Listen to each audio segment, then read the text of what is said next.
Omnyishengero Kateshumba abire narondo bushaiki okwetorora Kabohe division yona aho abatura bamwakira mu kitinisa.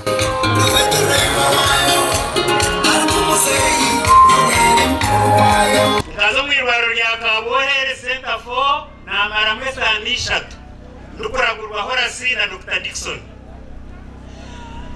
narebo kwakuragurira abantu yawunyo naro kwakuragurira abantu narebe byome biri mwirwaro narebe ite biri mwirwaro bantu musima hadi irwaro fyetero ni irwaro reberi ahira scholarships abana ba universities hazo muri Kibutamo kurabera umuruvamwe abashekerwa ahitwa baryaha yakizemwe abana bakwikanka mushanju. Aha mukorogu ebukonje bw'ekibina cya FDC bihindukire byazo mu NRM. Umuntu wo kubanza kutera kanunka NRM. Akaruka NRM tingatera. Kunga utiro kwize nebiwokoze no kundi yonotere kanisani ntubitu ikajakae na kurosinga na joininga.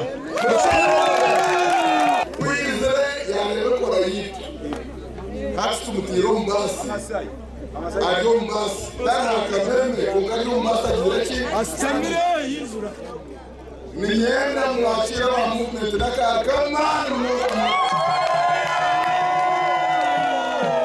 Kateshumba simera abanyakabohe ahabo kumwakira mu kitinisa no kumuhereze birabo ebirumembuzi enkoko nemishenge yindi. Ukayoko muntu na ukebuzenji wa mwana utinenda omanyeko mchawo kwe Mwaswale chimshika yomuza kwa basuka yomuto kila mmanya omuto kila kwezimba nawe omuto kweta kateshi Omugandi omuhezi wa speaker w'ebyoburambuzi mu ihanga Martin Mugara ashabira abebembezi ab'ekibina cya NRM ahandengo zona omucyange cya Rwenzori okushagika speaker Anita Anet Among ngo nawe naija kubashagika. Mugara abire narondera Anita Among akaruru ko bwa second national vice chairperson ahabwa NRM omukazi. The right honorable Anita Anet Among speaker wa parliament.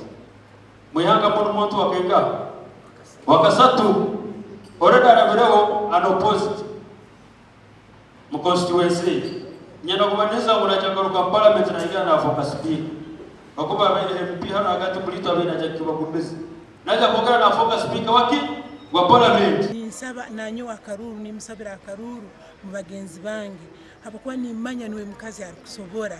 She is the woman who is going to get our troubles into parliament.